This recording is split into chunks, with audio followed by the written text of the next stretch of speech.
ஐயா என் பேர் கணேசா, சொந்த ஊர் இதாங்க. நான் இங்கே தான் பெரம்பூரில் இருக்கேன். ஸ்கூல் பக்கத்தில் கொய்யா பழம் வித்துட்டு இருக்கேன். கொஞ்சம் கொஞ்சம் பச்சிக்கிறையா. கால் பரீட்சை லீவ் ஆச்சா, ஸ்கூல்ல லீவ் விட்டாங்க, அதான் இந்த பக்கம் வந்தேன்.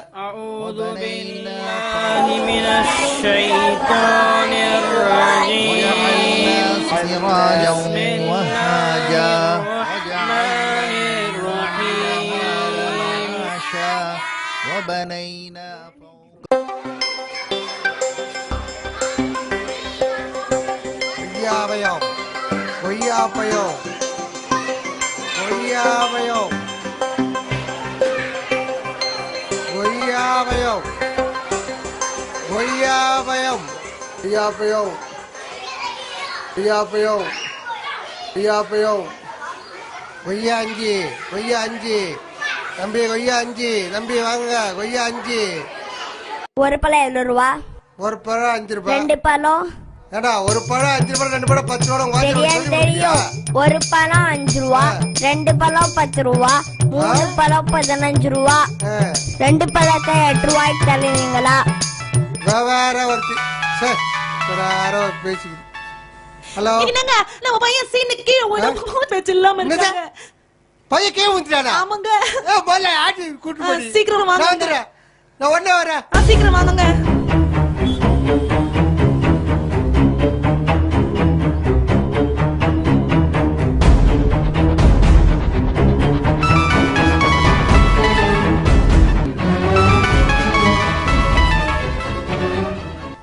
நல்லா இருக்கறாங்க. எங்க இருந்து விழுந்தா? கட்டில்ல இருந்து கீழே விழுந்துட்டாங்க. குழந்தைக்கு ஒண்ணு ஆகலையா? இல்லங்க, குழந்தைக்கு ஒண்ணும் ஆகல. குழந்தை நல்லா இருக்கறாங்க. ஒண்ணும் இல்லல்ல? இல்லங்க, ஒண்ணும் இல்லல்ல. மூச்சு வந்துருச்சு இப்ப. நல்லா இருக்கறானா? நல்லா இருக்கறாங்க. நான் வீட்டுக்கு வரேன். வேணாங்க, வியாபாரத்தை முடிச்சிட்டு சாயங்காலமா வாங்க.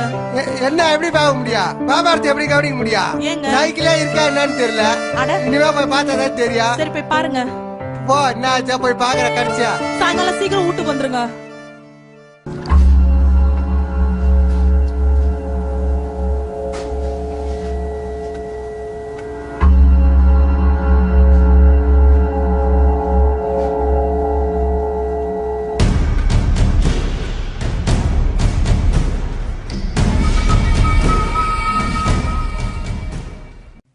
தம்பி, நான் தான் இங்க இல்லையா, அப்படியே பழத்தை எடுத்து சாப்பிட வேண்டியதானே? ஏன்னா எல்லாத்துக்கும் காசு போட்டு எடுத்து சாப்பிட்டுக்கிறீங்க. நீங்க இல்லன்னா நான் அல்லா பாத்துட்டு இருக்கான். அல்லாவா? அவன் எங்க இருக்கா? அல்லா எல்லா இடத்துலயும் பாத்துட்டு இருக்கான். திருடி சாப்பிட கூடாதுன்னு எங்க நபி சொல்லிருக்காங்க. உங்க நபியா என்ன சொல்லிருக்காரு? உழைச்சுதான் சாப்பிடணும், அடுத்தவங்க பொருளை அனுமதி இல்லாம எடுக்க கூடாது. அப்படி எடுத்தா அது ஹராம். உங்க நபியா எப்ப சொன்னாரு? யாருகிட்ட சொன்னாரு? உங்ககிட்ட சொன்னாரா? ஏன் உங்களுக்கு எதுவுமே தெரியாதா? எல்லாம் அங்க ஹஜ்ரத்தா சொன்னாங்க. ஹஜ்ரத்தா? ஆமா, அவங்க அங்கதான் இருக்காங்க. எனக்கு உங்க நபியை பத்தி சொல்லுவாரு. சொல்லுவாங்களே, வாங்க எங்க ஹஜ்ரத் கிட்ட போலாம். வாடாப்பா, கொய்யா வைக்கவானா? கொய்யா அப்புறமா வைக்கலாம். உங்களை பார்த்தா ஹஜ்ரத் சந்தோஷப்படுவாங்க. ஏய், என்னடா இவ்வளவு தூரம் கூட்ட? ஆமா ஆமா, வாங்க. அஸ்ஸலாமு அலைக்கும். வலைக்கும் அஸ்ஸலாம் வரஹ்மத்துல்லாஹி வபரகாத்து. என்னப்பா தாரிக், கொய்யாப்பழ வண்டியை கொண்டு வந்திருக்க?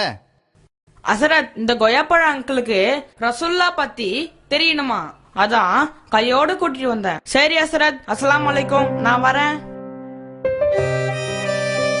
வாங்க ஐயா. ஐயா, நாங்கெல்லாம் வரலாம் ஐயா. தாராளமா வாங்க, உட்காருங்க. ஐயா, நான் சும்மாதான் ஐயா விளையாட்டு கேட்டேன். அந்த பையன் கூட்டாந்து விட்டாயா? குழந்தைங்களுக்குலாம் இவ்வளவு நல்லது சொல்லி கொடுக்குறீங்களா? உங்களை பாக்கலாம் தான் ஐயா வந்தேன். நபிகள் நாயகம் எதுக்கெல்லாம் ஐயா சொல்லி கொடுக்குறாரு? ஆமா கணேசா, நபிகள் நாயகம் எல்லாத்துக்கும் வழி காமிச்சிருக்காங்க. நபிகள் நாயகம் சொல்லித்தராத எந்த விஷயமுமே இல்ல. அடுத்தவங்க பொருளுக்கு ஆசைப்படக்கூடாதுன்னு நபிகள் நாயகம் சொன்னதுனாலதான் இந்த பையன் எப்படி நடந்திருக்கான். எப்படி ட்ரெஸ் பண்ணணும், எப்படி சாப்பிடணும், எப்படி சம்பாதிக்கணும், எப்படி செலவு பண்ணணும். சுருக்கமா சொல்லணும்னா சிறுநீர் கழிச்சிட்டு சுத்தம் பண்றது கூட நபிகள் நாயகம் சொல்லி தந்திருக்காங்க. நபிகள் நாயகம் ஒரு மகான், ஒரு துறவி நினைச்சா, ஆனா அவர் இவ்வளவு விஷயங்கள் சொல்லி கொடுத்துட்டு போகிறாரா? நபிகளார் துறவியும் இல்ல, வானவரும் இல்ல. அவர்கள் ஒரு மகத்தான மனிதர். அவர்களுக்கு தாய் தந்தையர் இருந்தாங்க, மனைவி மக்கள், சொந்த பந்தம், ஊர் உறவு எல்லாம் இருந்துச்சு. மக்களோடு மக்களாக வாழ்ந்துதான் இந்த போதனைகளை உலகுக்கு வழங்கி இருக்காங்க. நபி ஸல்லல்லாஹு அலைஹி வஸல்லம் அவர்கள் மட்டுமில்ல, உலகில் வாழ்ந்த எல்லா நபிமார்களும் மனிதர்கள் தான். மனிதர்களுடைய எல்லா ஆசாபாசங்களும் அவங்க எல்லாருக்கும் இருந்திருக்கு. வாங்க உள்ள போலாம். ஐயா அப்படின்னா நிறைய நபிமார்கள் இருந்திருக்காங்களா? கணேசா, இறைவன் இந்த உலகத்தை படைச்சதோடு விட்டு இல்லையே, வழிகாட்டுற பொறுப்பையும் தானே ஏத்துக்கிட்டானே. ஒவ்வொரு காலகட்டத்துக்கும் ஒவ்வொரு சமுதாயத்திற்கும் நபிமார்களை இறைவன் அனுப்பிச்சு வச்சிருக்கிறான். இப்படி 1,00,000க்கும் மேல நபிமார்கள் வந்திருக்காங்க. மூசா நபி, ஈசா நபி, யாக்கூப் நபி, தாவூத் நபி. கிறிஸ்தவங்க இவங்களை சொல்லுவாங்க மோசஸ், ஜீசஸ், டேவிட், ஜேக்கப், இப்படி சொல்லுவாங்க.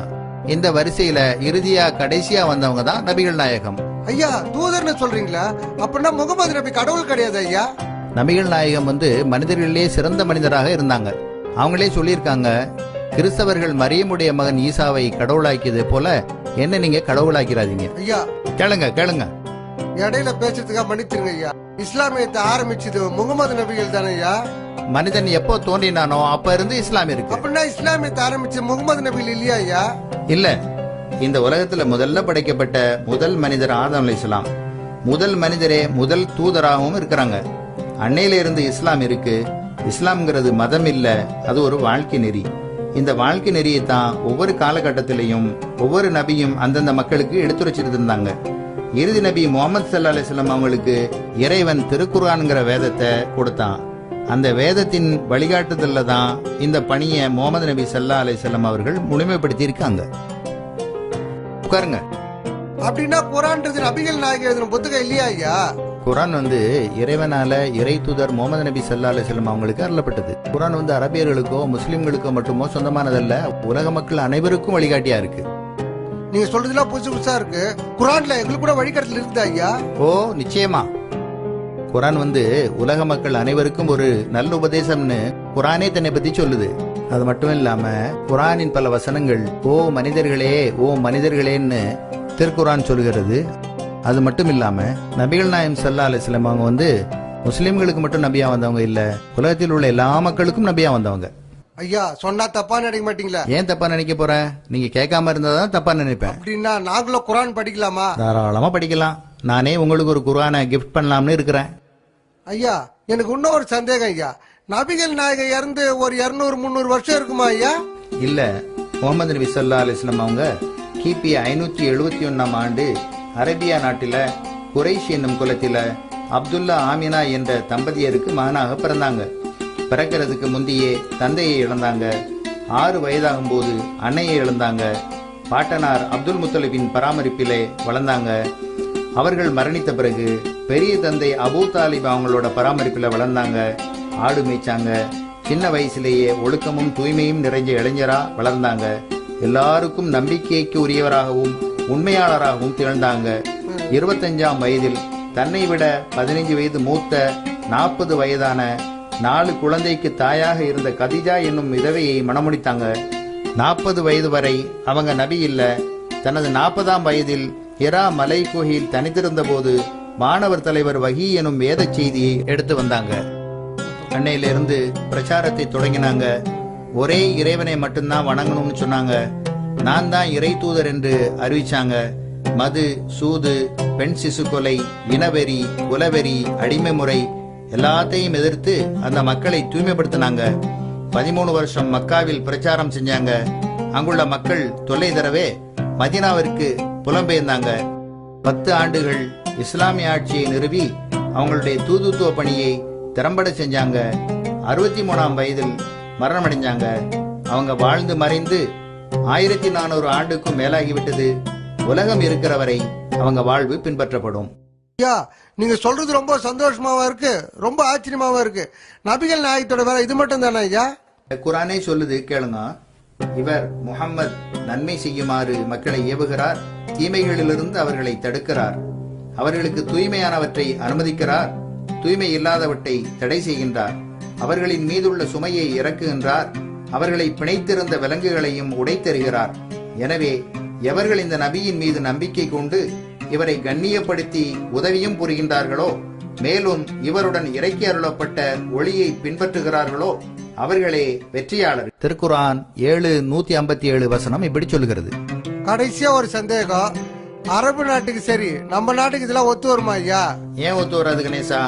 நபிகளா ஸல்லல்லாஹு அலைஹி வஸல்லம் அரபு நாட்டுல பிறந்ததுனால குர்ஆன் அரபிலே இருக்கு. தமிழ்நாட்டுல பிறந்திருந்தா தமிழ்ல தானே இருந்திருக்கும்.